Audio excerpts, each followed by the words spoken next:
কি হলো? জবাব দাও।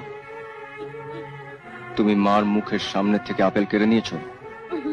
আমাকে তোরা কাশি পাঠিয়ে দে, আমি আর এ বাড়িতে থাকবো না।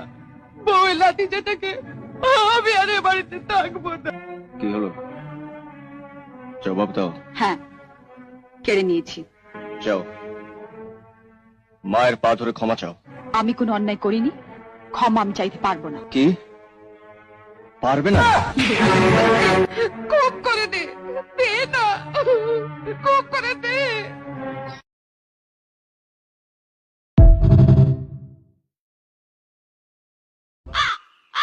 এখানে আমি তোমাদের রাখবো না। আমি একটা ভালো জায়গা দেখে সবার মাথার উপর পাকা ছাদ তৈরি করে দেব। এটাই আমার এলাকার মা ভাই বোনের কাছে প্রতিশ্রুতি। প্রতিশ্রুতি না ঢপের শ্রুতি? কে বললো? কে বললো না কথাটা?